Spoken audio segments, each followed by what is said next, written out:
প্রচন্ড শীতের রাত, উনি সফরে বেরিয়েছেন হাদিস কালেকশনের জন্য। উনি মাগরিবের নামাজ, এশারের নামাজ পড়ে একটা মসজিদে শুয়ে পড়লেন, আর শুয়ে শুয়ে হাদিস পড়তেছেন, আর মনে মনে ভাবলেন রাতটা মসজিদে কাটায় দিই। কিন্তু দারোয়ান এসে বলে মসজিদে থাকতে পারবেন না, ওঠেন। উনি যে আহমদ ইবনে হাম্বল এটা চিনে নাই, কাঁথা গুছিয়ে হাদিসের কিতাব নিয়ে কাঁধের মধ্যে ব্যাগ নিয়ে মসজিদ থেকে বেরোয় গেলেন। কি আর করবেন, প্রচন্ড শীত, আর কাঁপতেছেন বুড়ো মানুষ। পথিমধ্যে দেখলেন বাজার একজন খাব্বাজ, শাবুন খাব্বাজ, যুবক রুটি বিক্রেতা। সে রুটি বিক্রি করে। সে যে সালাম দিল, আসসালামু আলাইকুম। আহমদ ইবনে হাম্বল বলে, যুবক আমার যাওয়ার জায়গা নেই, সফরে বেরিয়েছি, খুব শীতে কষ্ট পাচ্ছি, রাতে যদি তোমার এই চুলা থেকে একটু আগুন পোহাই কোনো সমস্যা?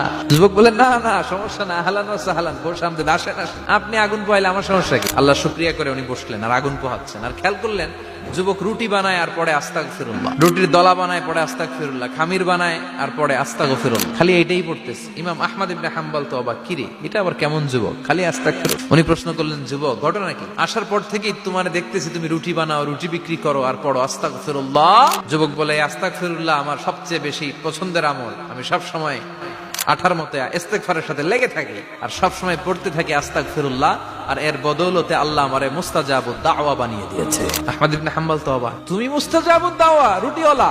আমি এত বছর হাদিস পড়াই, আমিও তো মুস্তাজাবুদ দাওয়া না, তুমি দোয়া করলে সব কবুল হয়ে যায়? যুবক বলে, না আনা মুস্তাজাবুদ দাওয়া, আমি আমার জীবনে যত দোয়া করেছি কবুল করে নিয়েছে কে? সব দোয়া কবুল করে নিয়েছে আল্লাহ, একটা দোয়া ছাড়া। কি সেই দোয়া?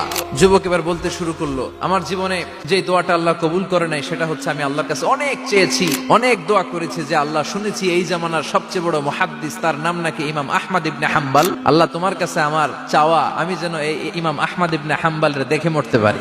আহমদ ইবনে হাম্বল আবেগপ্রবণ হয়ে গেলেন, চোখের পানি ছেড়ে দিলেন, বললেন, যুবক তোমার এই দোয়াটাও কবুল হয়ে গিয়েছে। আহমদ ইবনে হাম্বল তোমার দরবারে ছুটে এসেছে। যুবক চোখের পানি ছেড়ে দেয়।